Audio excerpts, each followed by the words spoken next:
My name is Daryl Houston Smith, otherwise known as Black Moses.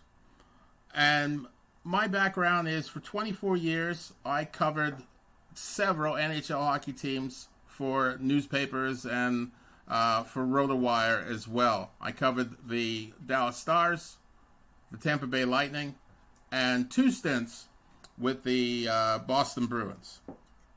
So hence the jersey today. Oh, wow. We represent. Well, who's on the back there? Show us who's on the back. On the back. Let's turn around here without turning everything over. I can't see it. You got to stand up. Okay. There it is, baby. Pasternak, number 88. Representing. That's a bold choice. Here you go. Being sarcastic. I'm calling you from Boston. I figured I would go with this. You know, one thing you got to keep in mind though is what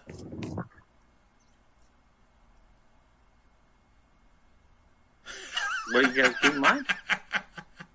Was I had this strange thing pop through my head about slap shots, and Pasternak has a terrific slap shot, but he uses it maybe a bit much. And so the consistency of scoring with a slap shot from year to year does vary. And Right now it's all good. It's all good. But it's going to be really interesting with Patrice gone and Marchand getting older, and as this becomes Pasternak's team. Going. Right. So it's going to be an interesting. Krejci, the other one. Krejci going as well. It's going to be interesting as he develops into the man. And a lot of people with Boston this year are thinking that they're going to take a step back, and I agree. But I don't know if it's going to be enough to not make the playoffs, even without Bergeron and Krejci. They still got the bulk of that team, and it's not like they got shitty over the friggin' summer. Yeah, everything was a perfect storm. It was a perfect storm last year. For the Bruins this year. Yeah, they could do no wrong. Yeah, they really couldn't do anything wrong. They shot out of the box. They stayed out of the box. So that's a good thing for them. But, going into last season, I really didn't feel them. I just, to be honest, I just didn't see where the scoring was going to come from. I didn't see enough depth. They proved me wrong. They had plenty of depth. Goaltenders playing out of this world. That's an awful lot to ask for everything to repeat itself, but I do see them as a playoff team, but not a cup contender. Yeah. I see them as a playoff team, but not necessarily first in the division. It's going to be a tough call to see who's going to be first division this year. It could be Tampa, could be Toronto, could be Florida, maybe. Depends on how Florida rides that high from the playoffs. Right, and they. And the injuries that they suffered at the end of the year to their defense. That's a big deal. And some of their forwards. Yes. I think Bennett is still out. Mm-hmm. I mean, Tuchka, that cracked sternum. Yeah. But as we see... that's a serious injury, right? Serious injury. As we've seen with Florida before, though, they're just all about making the playoffs. Well, that's all you need, really. You just got to get in and be clicking on all cylinders when you're there. Exactly. And that's the problem for a lot of teams. Yep. They can make the playoffs, but they can't fire on all cylinders when it's on the line. Mm-hmm. Now, you might wonder who this handsome guy is that I'm talking to. There he is. This is the man known as the Q. Say hello. Yeah, or you can call me Q-Bone. Right there on the hat. PHL 242 hat. That is it. 242. We will get into talking about that for sure. Yeah, because that's what the bulk of this is about. And I'll show you the jersey I'm wearing in response to the Pasternak. It's a little Toronto St. Pat's, first of all. Nice. Going old school. And it's the captain, mon capitaine. Oh, Capitan. John Tavares. Looking sharp. Yeah, I got a collection of jerseys. It's not all Toronto either. I've got a Whalers. I've got Flying Skate Canucks. I got, like I said, a bunch of Toronto ones. My girlfriend's got a few Edmonton ones, and I plan on adding Puck Hogs one to the collection very soon. Nice. Very cool. Yeah. So So like maybe that's one. That's maybe in a future episode I'll bring out all my jerseys. Please do. Show you what I got. We'll have Yeah, rotating jerseys. That's good content. Indeed. Yeah. Oh, let me just introduce myself just a little bit. Please do. My name is Quentin, hence the Q. And I live in Red Deer, Alberta, Canada, right in between the Flames and Oilers. So this is kind of a mixed Oilers-Flames country. Like when you ask who your favorite team is, you're never 100% sure what they're going to say. So it could be Calgary or it could be Edmonton. They're literally right in between. This is basically the place you stop for gas on the highway on the way to Calgary or on the way to Edmonton. So we even have a gasoline alley where everything is inflated in price. But yeah, it's pretty good living here, and I'm an education student. I am doing a practicum here in October to finish my education degree, and then I'll be a substitute teacher for a little while and maybe get a contract or something. I don't know. Let's see what the future holds. But I'm really happy to be almost done and working with some kids. I don't even know what age. As a substitute teacher, it's going to change from day to day. So we'll see. That's really That's what awesome. I do, and I'm a huge hockey fan, massive Leafs fan, as much as it is painful to say that. Yeah, I mean, my partner is Carly. She's also a hog. She usually does two teams. She did them last year for the first time. Nice. And she's recently taken over the social media aspect of Hog. Very cool. Yeah. Very cool. We'll have to get her in on one of these. Yeah, we'll interview her for sure. That's easy. But we're gonna have to maybe edit a little bit of this because there's a delay when I say something and when you respond.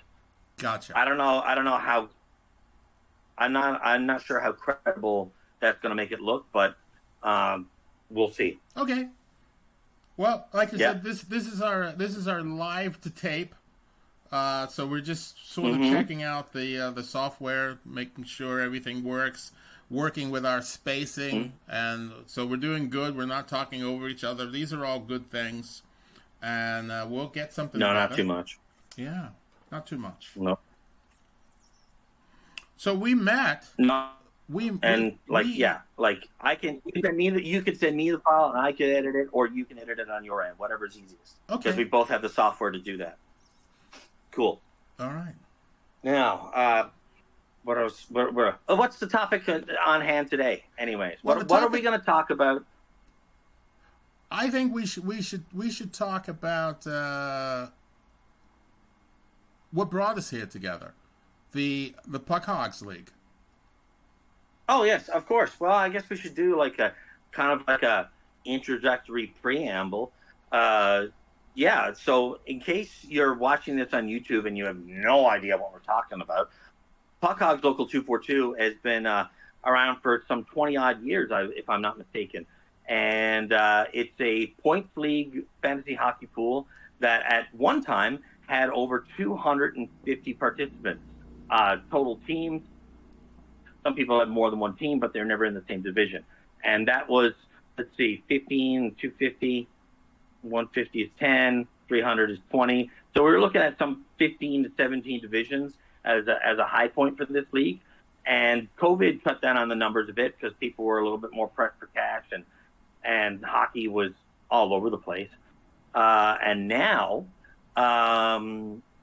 it's rebounding, and I think it's just going to get bigger and bigger from here. It was already pretty big. I think we can beat those levels within the next 5 years for sure. This is very exciting. Last year was my first year with the Hogs. I got invited, and the first thing I did was my hockey partner, Janet Eagleson, from the Toronto area. I hooked up with her. We put a team together. We put a strategy together. and we were just trying to swim with the sharks that first year, bringing a complex scoring system. It took a little while to get the concept down of how we wanted our team to flow. We did fine. We made the playoffs our first year. We were very excited about that. This year we're coming back for more. We're going to have 2 teams going in. Oh, okay. One each or both co-manage? Co-manage. Oh, nice. Yeah, that's what we'll do. And then the following year we plan to expand to 3 teams. Nice. She lives in Toronto, you said? Yeah, she's outside of Toronto in Is she a Leafs fan? a small town. She is a Major Leaf fan. So we commiserate, especially since I'm one of the few people that have seen the Leafs in my lifetime win 4 cups. That's because I'm old. Yeah, you're old enough. Now, what's your birth year? What's your birth year? Don't say your age. What's your birth year? 62. 62. I'm 1980s. I never seen any of them. My peak was, I would say, 93, 94 when they made the conference finals in back-to-back years. That's when Gilmore, Dave Andrewchuk, I was around 13 at the time, and yeah, I was really into hockey. And nice. I remember in about grade 11, I kind of fell out of hockey and then picked it up again about a decade later once I got into hockey pools. And now I'm just like really into hockey. Like I'm in so many pools, and we subscribe to the NHL network and everything like that. Like, no, I'm not missing anything I want to watch, you know? That's awesome. And I spoke, as you see. So I was in another country, and I was only just a kid the last time that they won. So I can't say I was at it. I was at any of those games, but it has indeed happened in my lifetime. And compare it to Boston, in my lifetime with Boston, only 3 cups. Oh, only 3 cups. Well then, I guess that's okay. None of them are recent or anything. Only 3. So, shall we talk about... a couple in the 70s and that one in 2011? Was it? 2011? 2013? I can never remember exactly which year it is that they won it. 2011. 2011, yeah. I was right first. 2011. And but there was chances. That was the year. There were chances at more. My very last game was the Stanley Cup final against St. Louis, and it was there to win. And it would have been a heck of a way to close out my career with being on the ice as the Stanley Cup goes. I actually had some Captain Crunch. I was ready. Me and Marchand were going to eat Captain Crunch out of the cup. It was going to be a beautiful thing, but that Captain Crunch went right into the trash. Yeah, it was. I know that was a great moment when they had that nice close up of Brad Marchand crying his eyes out. That was my cover photo on Facebook for a long time. I understand. Really, I enjoyed that thoroughly. I understand. Yeah. So, no. Shall we get into a little hockey pool strategy? Yeah. Before we do, a big shout out to all the hogs out there, especially our main man, the commissioner, the man who put all this together, Mr. Adrian Grenier. He always puts in one team every year, always does it in Brophy, and okay results. Sometimes he makes it, sometimes he doesn't, But he's generally here for the love of the organization. He's an organized man. The way he runs this place is a tight ship, and it works out really well. It's got to be a tight ship with that many teams, right? When you can have over 200 teams easily in a year, that's You need to run a tight ship. 200 distinct personalities that he's got to Yeah, shuffle around right. to. Like if when you don't count the doubles and triples, yeah. Yeah, I mean that's something to be able to put his time in, and like he does, and it's well, yeah, it's just a beautiful thing, and it's our thing, and we'd like to share it with you. Yeah, it's great. And expand Yeah, upon exactly. That's the thing. Like,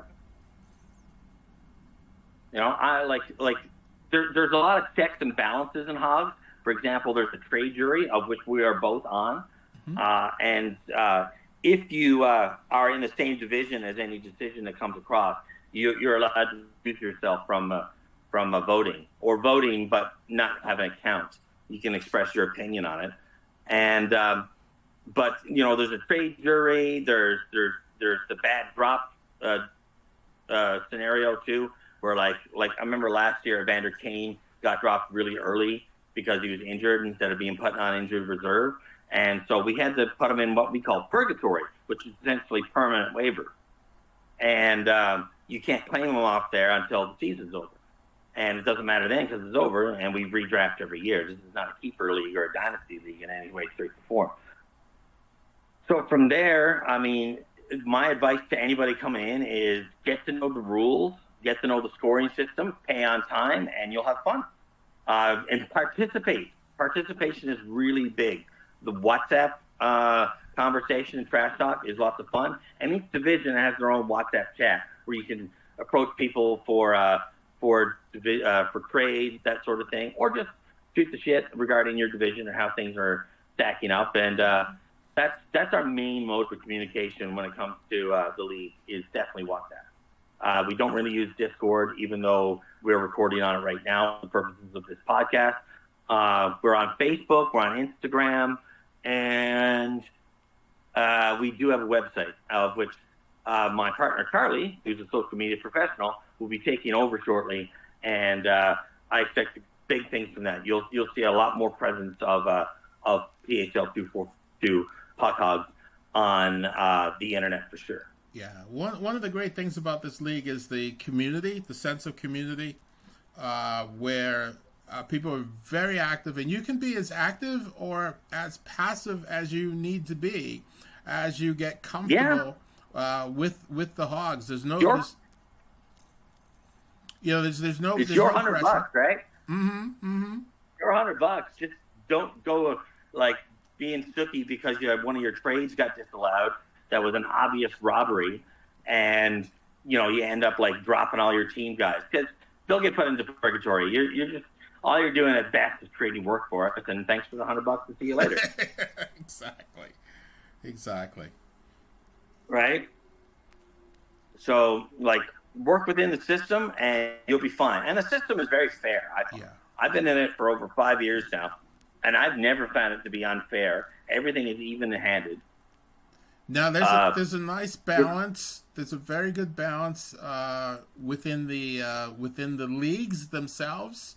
The divisions, you mean? Yeah. Yeah. Each division is also very well balanced, and there's flexibility where you can move around. You can be in a different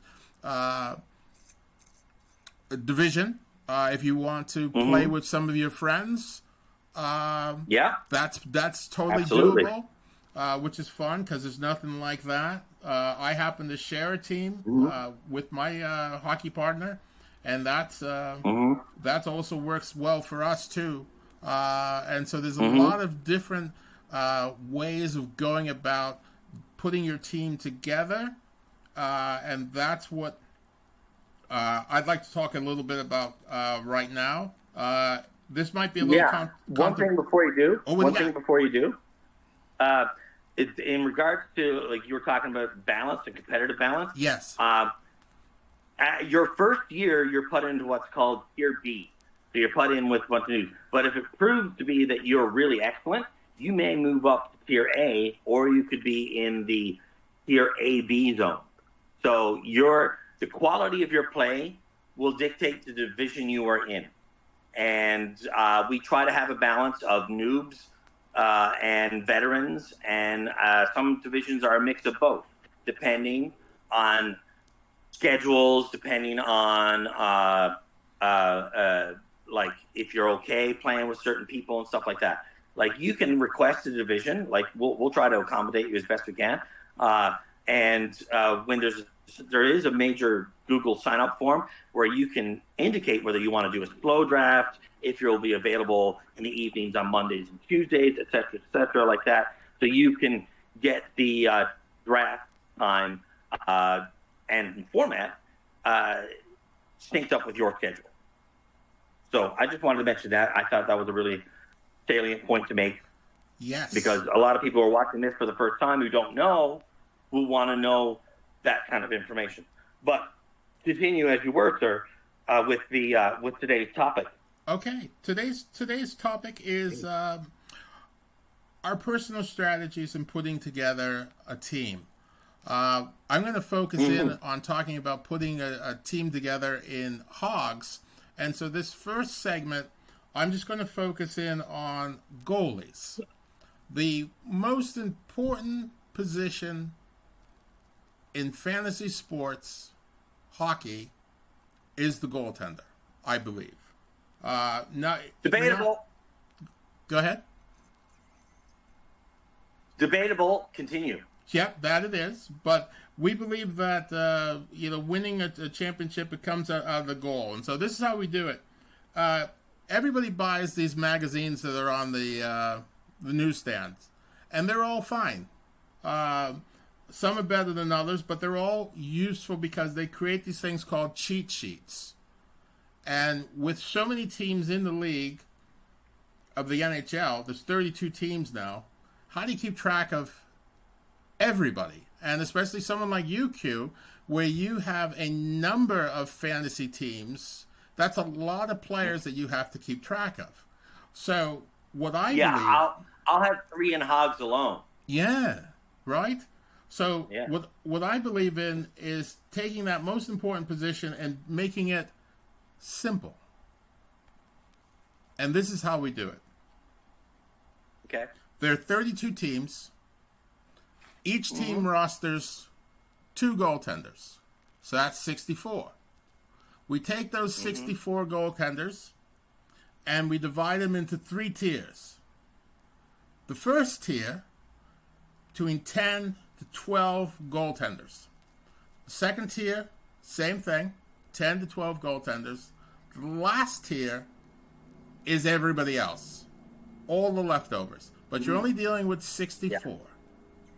Now, in order to deploy this strategy, you need that list of 64. That's very important, and we'll tell you why in a second. The first thing you're going to do is you're going to want a goaltender from the first tier. Now, it doesn't matter who. Notice I won't be mentioning any names because it doesn't statistically matter. If you've done your tier correctly, the difference between the number 1 goalie and the number 12 goalie is thin. It's really thin. What you need is... You crunch the numbers, not me. Exactly. I crunched the numbers. So it's very thin. So it doesn't matter who.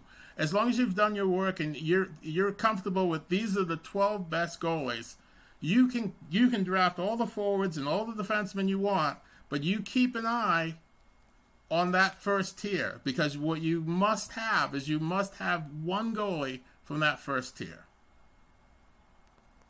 Doesn't matter who. I'll have a counterpoint to that in a moment. There you go. I bet you will. Now, the second look, that goalie is going to come from your second tier. And again, doesn't matter who he is. Makes no difference at all, statistically. The third look, now, this is the tricky part. This is the part that feels wrong. It feels oh so wrong, but it's oh so right. And that part is, whoever you took as your first goalie, your third goalie is his backup on his NHL team. Okay. That's your third goalie. Now, if you get an injury, if you say, for example, you're with Boston, and you've picked Linus as your first goalie. Mm-hmm. Now Shaman would be your necessary backup. Shaman? Unfortunately, Shaman's pretty good, so you're Shaman with the W. With a W. So you're going to have to pick him a little bit earlier than, say, Tampa's goalie, his backup. You're just going to have to do true. that in order to get that done. But if you have, for my money, the Bruins tandem is the best tandem in the league. I'm talking about like outside of fantasy. Yes. Right? But like, I find that they're a little bit more of a platoon than most starters. Like Linus Ullmark is the starter there. He won the Vezina, did he not? Mm-hmm.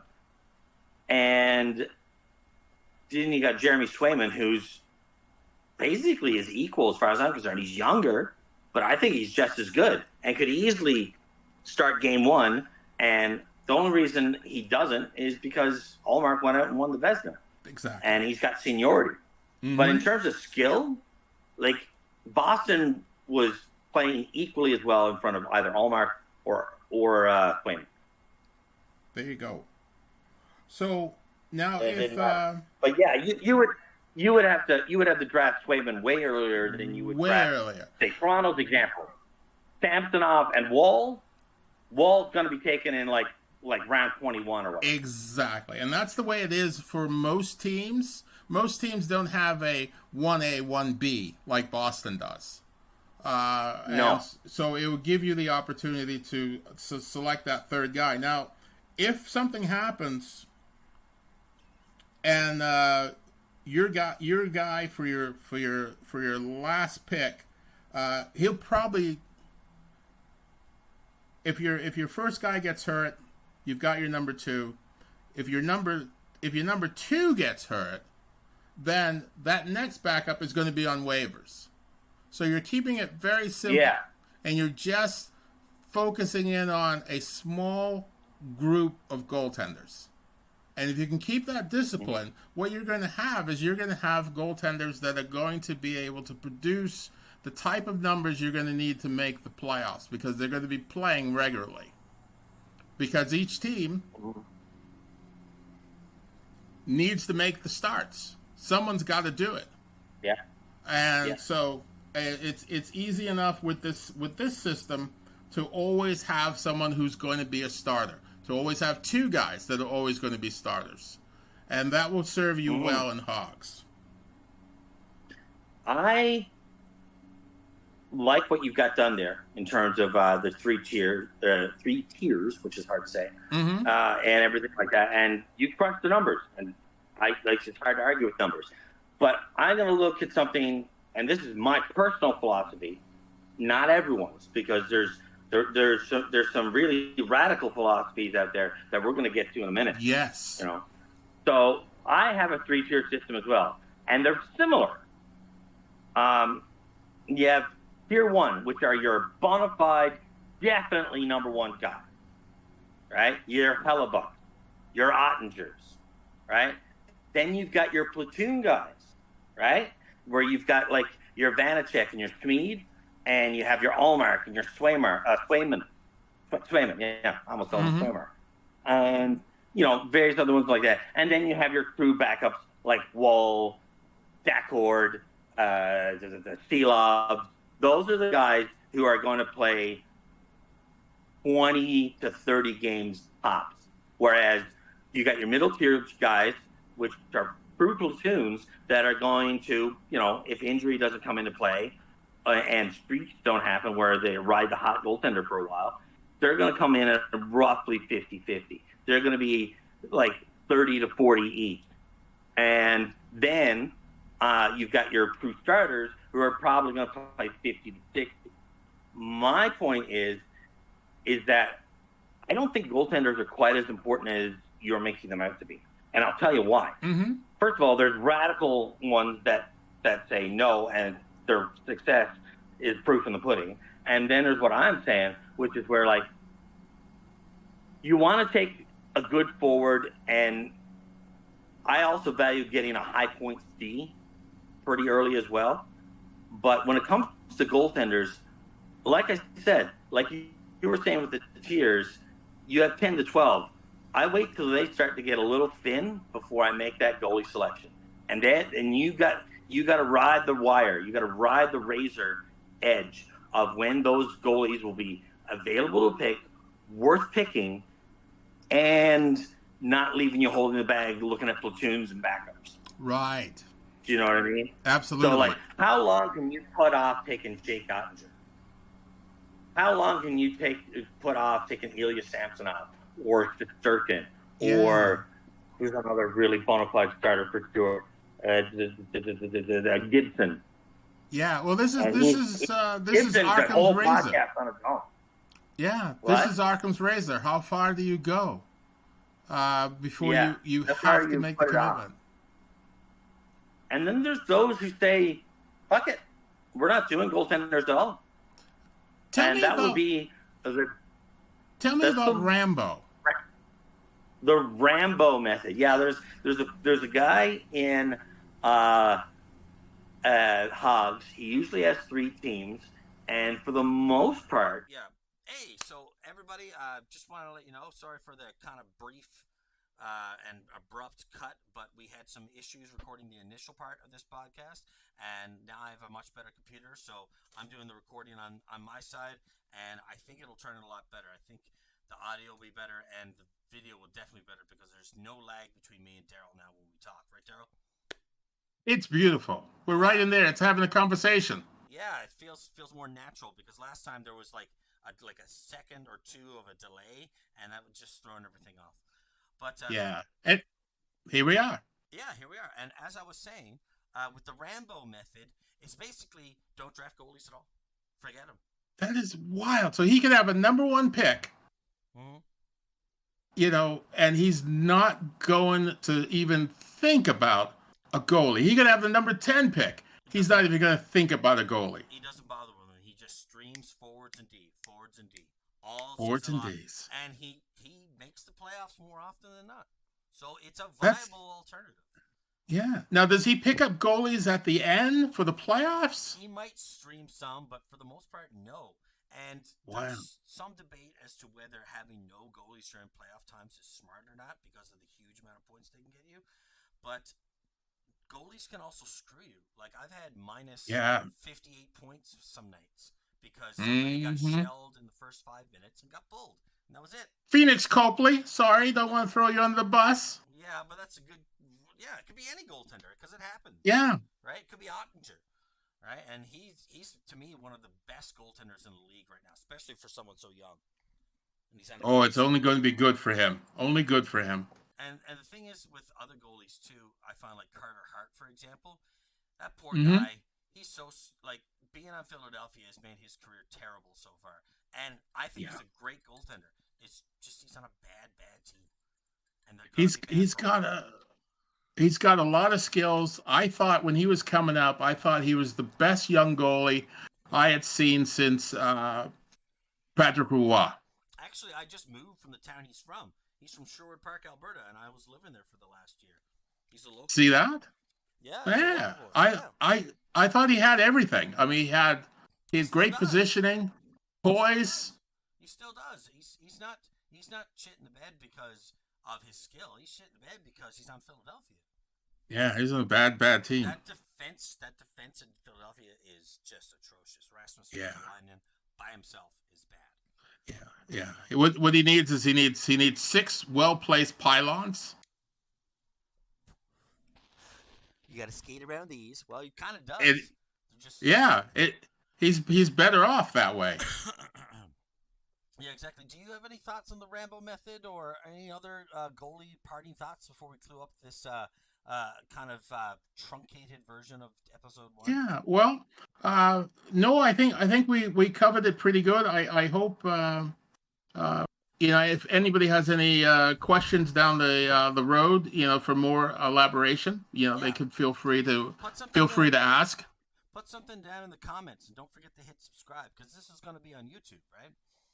It's true. Yeah, it's good stuff.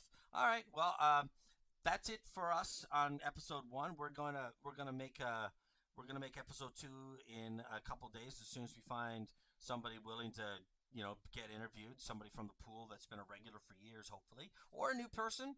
Doesn't matter. I would love to get a rookie on here and see what they think and see if they got any insights that we don't see because we're so we can't see the forest for the trees. We've been that entrenched so long. It's always nice to get a fresh perspective too.